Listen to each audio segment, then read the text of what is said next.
Muito bom dia, boa tarde, boa noite, boa madrugada, numa alegria tremenda aqui no nosso Centro Espírita de Estudos, nosso núcleo de estudos espíritas e jurídicos Gesiel. Aqui estamos todos nós, eu e os espíritos que me acompanham, nessa busca incessante como aprendiz. Nós estamos dando continuidade às leis morais do Livro dos Espíritos. 1019 perguntas, 1019 respostas, mais de 5.000 itens a serem estudados. É uma pena. Os espíritas não gostam de estudar. O povo brasileiro não gosta. Isso tem que ser lido, estudado, de 1 a 4 horas por dia, durante 2 anos seguidos, sábado e domingo até. Depois relido várias vezes, para ser lido outros livros complementares, importantíssimos. Nós começamos a falar da lei divina e da lei natural. E hoje nós vamos continuar, porque a intenção aqui é estudos, é fazer o estudo seguro para que os companheiros, os amigos, as amigas, incentivem-se a estudar também. As leis divinas é o que compreende no seu âmbito, concerne a alguma outra coisa que não somente ao procedimento moral? Todas as da natureza são leis divinas, pois que Deus é o autor de tudo. O sábio estuda as leis da matéria. E eu diria mais, os sábios de hoje em dia, de 2022, eles estão se apegando às coisas da matéria, ao ciúme, à inveja, à metidez a saber tudo, às bebidas, às drogas, à ociosidade, à ignorância. Tudo que o materialismo selvagem nos oferece, nós estamos nos agarrando a ele. Em vez de nos melhorarmos, com os ensinamentos de Jesus, que traduzem as leis de Deus. O sábio estuda as leis da matéria, o homem de bem estuda e pratica as da alma. Dado é ao homem aprofundar umas e outras? É, mas uma única existência não lhe basta para isso.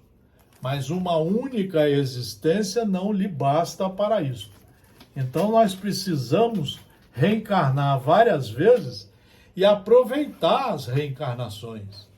Por isso que o Livro dos Espíritos, o Evangelho segundo o Espiritismo, o céu e o inferno, nos mostram, e Jesus falou muito bem sobre isso, aproveitar o tempo da encarnação. Nós precisamos estudar sobre isso. Principalmente os jovens. Comenta Allan Kardec sobre esta questão.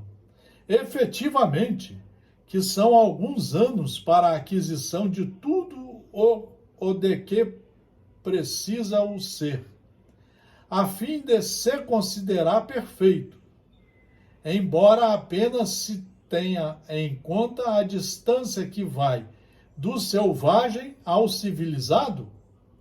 Insuficiente seria, para tanto, a existência mais longa que se possa imaginar. Ainda com mais forte razão, o será quando curta, como é para a maior parte dos homens. É só ler, estudar e refletir. Uma encarnação não daria para você estudar tudo e se enquadrar em todas as leis, todos os ditames e ser um exemplo de cristão. Não dá tempo. Daí a lei da reencarnação, que está muito bem explicada no Livro dos Espíritos, no Evangelho segundo o Espiritismo, no livro O Céu e o Inferno, e muito bem explicado na Gênese. Entre as leis divinas, umas regulam o movimento e as relações da matéria bruta. As leis físicas, cujo estudo pertence ao domínio da ciência.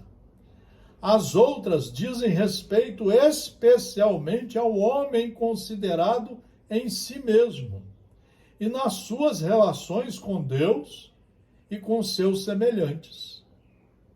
Contém as regras da vida do corpo, bem como as da vida da alma. São as leis morais.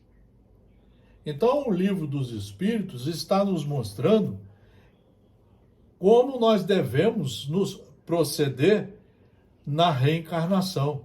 Ela tem um início, tem um meio e tem um fim.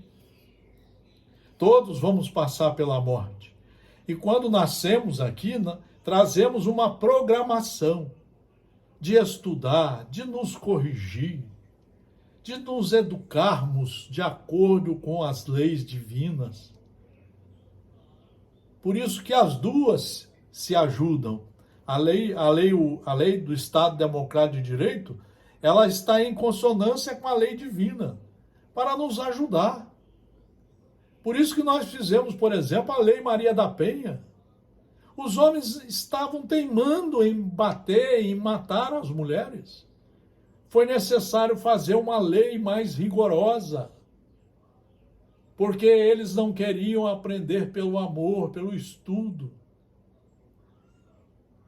Eles não queriam aprender pela caridade, que seria respeitar o próximo. E aí nós temos que fazer as leis. São instrumentos de educação. São instrumentos de educação.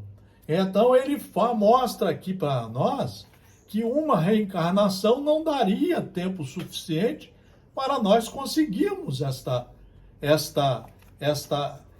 alcançar esse patamar. São as mesmas para todos os mundos, as leis divinas. A razão está a dizer que devem ser apropriadas à natureza de cada mundo e adequadas ao grau de progresso dos seres que os habitam. A todos os homens facultou Deus os meios de conhecerem as suas leis? Todos podem conhecê-la, mas nem todos a compreendem. Por quê? Porque ler um livro só, você pode ler o livro.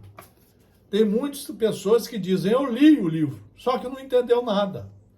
Você tem que ter disciplina, tem que ter uma ordem pedagógica, tem que saber a quantidade que você vai ler, tem que se preparar fisicamente, mentalmente, tem que refletir muito sobre aquela parte que você leu, estudou.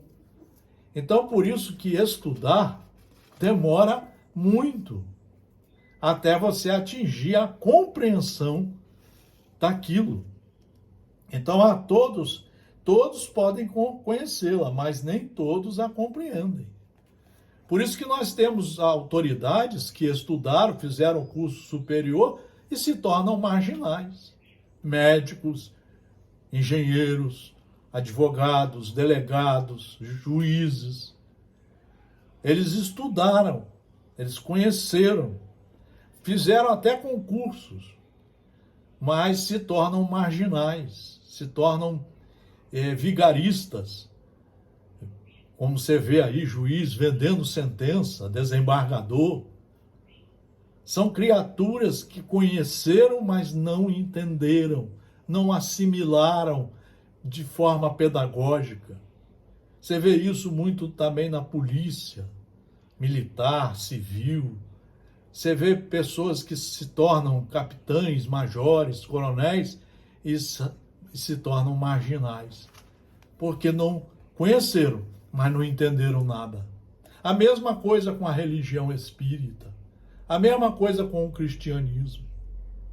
Você vê isso muitas criaturas que são religiosos, mas são mal educados, descumprem as leis. Então, todos podem conhecê-la, mas nem todos a compreendem. Os homens de bem e os que se decidem a investigá-la, a estudá-la de 1 a 4 horas por dia, são os que melhor a compreendem. Tem que ter esforço. Todos, entretanto, a compreenderão um dia, lógico, né? São filhos de Deus. Ou quem não vai pelo amor, vai pela dor. Aí é que vem a explicação também da dor na nossa sociedade. Porquanto forçoso é que o progresso se efetue. Diz Allan Kardec comentando: a justiça das diversas encarnações do homem é uma consequência deste princípio, pois que em cada nova existência, sua inteligência se acha mais desenvolvida e ele compreende melhor o que é o bem e o que é o mal. Se numa só existência tudo lhe devesse ficar ultimado, qual seria a sorte de tantos milhões de seres que morrem todos os dias no embrutecimento da selvageria ou nas trevas da ignorância, sem que deles tenha dependido ou se instruírem? É por isso que nós precisamos estudar, quer dizer, está muito bem explicado a razão pedagógica das reencarnações. Está muito bem explicado. Se você for na pergunta 171, que eu não sei se vai dar tempo nessa nossa, mas está aqui, ó. A justiça da encarnação. Na justiça de Deus e na revelação, pois incessantemente repetimos, o bom Pai deixa sempre aberta a seus filhos uma porta para o arrependimento. Todos os espíritos tendem para a perfeição, e Deus lhes faculta os meios de alcançá-la, proporcionando-lhes as provações da vida corporal. Por isso que nós precisamos estudar também as dores, as provas, as expiações, as carências, a razão de uns virem ricos e outros paupérrimos. Tudo isso está explicado na obra, mas nós precisamos entender a fealdade, a boniteza, a cor da pele. Então, sua justiça, porém, lhes concede realizar em novas existências o que não puderam fazer ou concluir numa primeira prova. A doutrina da reencarnação, isto é, a que consiste em admitir para o espírito muitas existências sucessivas, é a única que corresponde à ideia que formamos da justiça de Deus para com os homens que se acham em condição moral inferior. A única que pode explicar o futuro e firmar as nossas esperanças, pois que nos oferece os meios de resgatarmos os nossos erros por novas provações. A razão nolo indica e os espíritos a ensinam. Meus queridos amigos, como é lindo estudar o Livro dos Espíritos. É uma enciclopédia. Explica toda a lei de Deus. Que maravilha estudar. Muito obrigado pela atenção. Um fraternal abraço a todos vocês. Estudem. Programe-se para fazer na sua casa uma escola, estudando todo dia, de 1 a 4 horas, os livros seguros. Grande e fraternal abraço.